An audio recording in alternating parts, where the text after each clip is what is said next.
देवियों और सज्जनों, जगदीश सोशल मीडिया नेटवर्क में आप सभी का दिल से स्वागत। प्रतिदिन के अनुसार प्रस्तुत करते हैं स्वामी वासुदेवानंद जी सरस्वती इनके अमृतमय वाणी द्वारा विष्णु सहस्त्र नाम प्रवचन। प्रथम नमन आपको। जय गुरुदेव। श्री विष्णु सहस्त्रनाम ज्ञान यज्ञ प्रवचन क्रमांक 407, श्लोक क्रमांक 55 और नाम क्रमांक 391।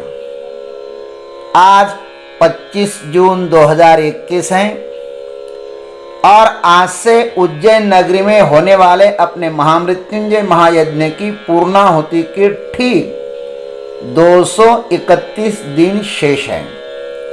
जय महामृत्युंजय महायज्ञ। ओम त्र्यंबकं यजामहे सुगंधिं पुष्टिवर्धनम् उर्वारुकमिव बन्धनान् मृत्योर्मुक्षीयमामृतात् समस्त जन कल्याणे निरतं करुणामयम् नमामि चिन्मयं देवं सद्गुरुं ब्रह्मविद्वरम्। नमः चिन्मय देवाय तेजोमयाय धीमहि सुबोधानन्दरूपाय नमः पुरुषोत्तमाय च।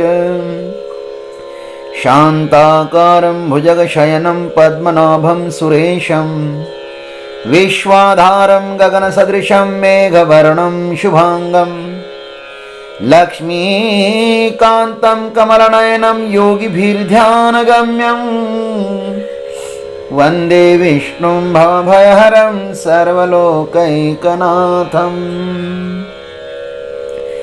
व्यवसाय व्यवस्थानः संस्थानः स्थानदो ध्रुवः परार्धिः परमस्पष्टः तुष्टः पुष्टः क्षुभेक्षणः।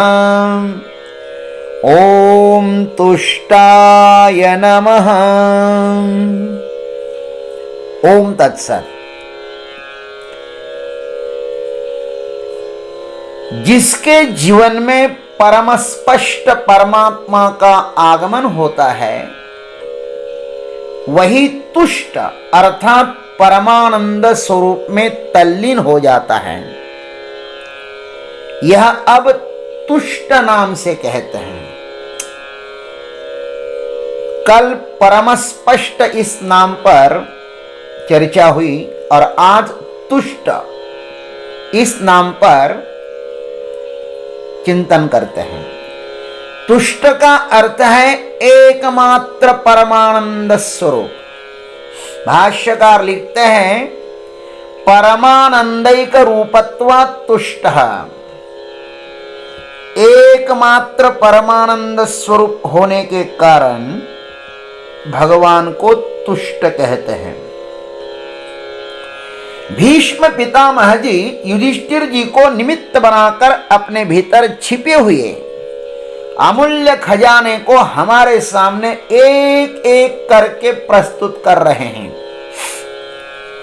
इस अपनी अचल संपत्ति को जानकर मनुष्य के ऊपर चाहे जितने दुख आवे उन्हें देखकर मनुष्य को कभी हताश नहीं होना चाहिए।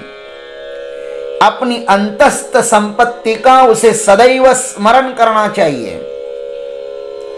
जैसे अग्नि का धर्म उष्णता है, पानी का धर्म शीतलता है, वैसे ही आत्मा का धर्म तुष्टता है। असंतुष्टता बाहर से आती है और तुष्टता भीतर से प्रकट हो जाती है।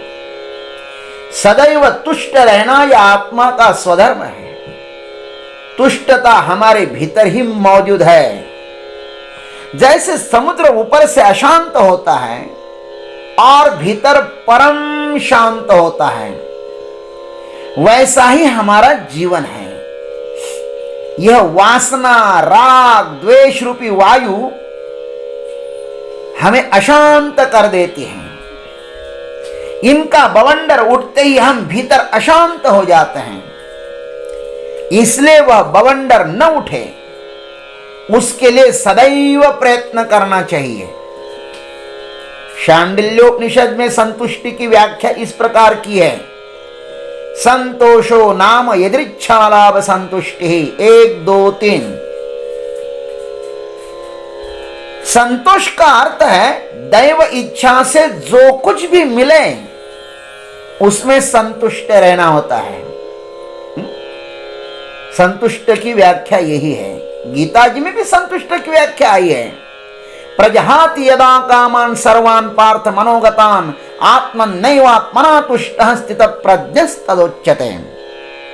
श्री भगवान कहते हैं कि जिस समय यह पुरुष मनोगत माने समस्त कामनाओं का त्याग कर देता है और आत्मा से ही आत्मा में संतुष्ट रहता है, उस काल में वह स्थित प्रज्ञ कहा जाता है।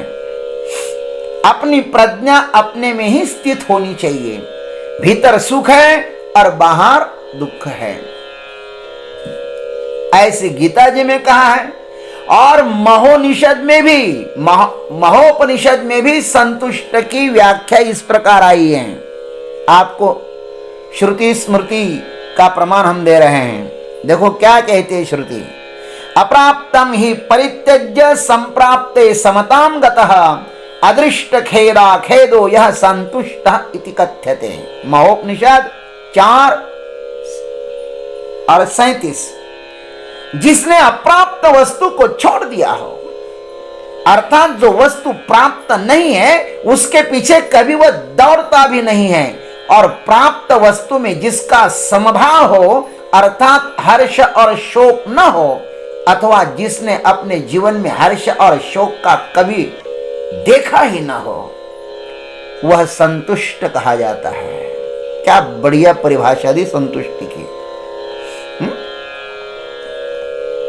और भी कहा है महोपनिषद में, नाभिनंदत्य संप्राप्तम प्राप्तम भुंक्ते यथेप्सितम यस्य सौम्य समाचारः स संतुष्टः इति कथ्यते। दूसरे श्लोक में ऐसा कहा, 4:38वें श्लोक में ऐसा कहा, जो मनुष्य अप्राप्त वस्तु को प्राप्त करने के लिए किसी भी प्रकार की आतुरता न रखता हो और प्राप्त वस्तु को इच्छानुसार भोगता हो और जिसका आचार सौम्य और शिष्ट हो, वह संतुष्ट कहलाता है। संतोष रूपी धन के सामने सब धन निरर्थक होते हैं, ऐसा कबीर जी महाराज कहते हैं। गोधन गज धन बाज धन और रतन धन खान। गोधन गज धन बाजी धन और रतन धन खान, जब आवे संतोष धन सब धन धूरी समान। हाँ महाराज, संतोष जब आता है ना, ये सब धन धूल के समान होते हैं। दूसरों की तुलना किए बिना अपना जीवन यापन करो, यही परम संतोष है। दूसरों की तुलना किए बिना अपना जीवन यापन करो, यही तो परम संतोष है ना। इस संसार में सबसे अधिक प्राप्ति उसी को होती है जो संतुष्ट है।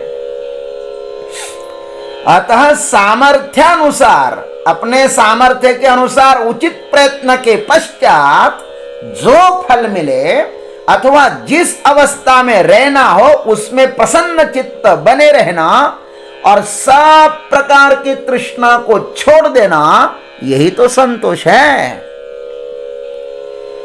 संतोष सबसे बड़ा सुख है और असंतोष दुख है। संतोष बड़ा सुख है और असंतोष दुख है। अतः सुख चाहते हो तो संतुष्ट रहो। श्रुति ने कहा है, संतोषामृत पानेन ये शांता तृप्तिमागताः आत्मा रामा महात्मानः ते महापदम आगताः। महोपनिषद में कहा है, जो महात्मा लोग संतोष रूपी अमृत को पीकर तृप्त हो गए हो, जो महात्मा लोग संतोष रूपी अमृत को पीकर तृप्त हो गए हो, और अपने आत्मा में ही रमन करने वाले हो आत्मरामा, वे महापद परमात्मा को प्राप्त कर लेते हैं। ऐसे ही लोग महापद परब्रह्म परमात्मा को प्राप्त कर लेते हैं। संतुष्टि को मोक्ष का द्वार भी कहा है योग वासिष्ठ में। योग वासिष्ठ कहता है मोक्ष द्वारे द्वारपालः चत्वारः परिकीर्तिताः शमो विचारः संतोषः चतुर्थः साधु संगमः।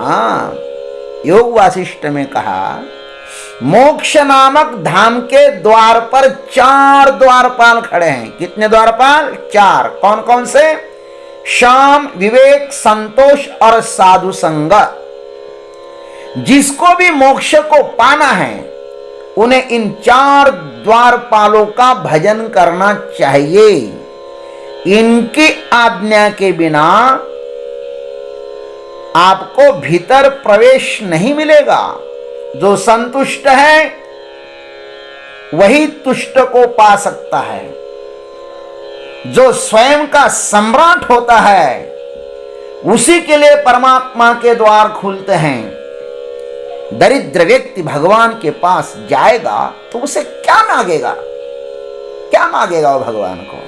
धन दो, दौलत दो, यही तो मांगेगा ना। हमारे संत सम्राट है, महाराज कहते हैं उनको, वे भगवान के द्वार पर जाते हैं तो क्या कहते हैं? भगवान को ही मांगते हैं महाराज। धर्मन अर्थन काम रुचि गति न चाहू निर्वाण जन्म जन्म रति राम पद यह बरदानन आन। भरत जी महाराज भक्त सम्राट परम संतुष्ट भरत जी ने तीर्थराज प्रयाग जी को यही मांगा कि हमको भगवान के चरणों की भक्ति देना, और कुछ नहीं चाहिए। ऐसे अनेक प्रमाण हैं। न लगे मुक्ति धन संपदा संत संग दे सदा।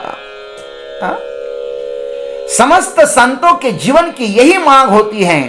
कहने का अभिप्राय इतना ही है कि संतुष्ट को ही तुष्ट का साक्षात्कार हो सकता है। किसको? संतुष्ट को ही तुष्ट का साक्षात्कार हो सकता है, अन्यों को नहीं। अतः संतुष्ट बनकर भगवान के दरबार में जाओ, भिखारी बनकर के नहीं। बस इतना ही, समझदारों के लिए इतना ही पर्याप्त है। ओम तत्सत। जय गुरुदेव, जय जगदीश्वर, जय जय महाकाल। अभी आप सुन रहे थे स्वामी वासुदेवानंद जी सरस्वती इनके अमृतमय वाणी द्वारा विष्णु सहस्त्र नाम ज्ञान यज्ञ प्रवचन का अगला भाग लेकर कल सुबह फिर उपस्थित होंगे। हरिओम।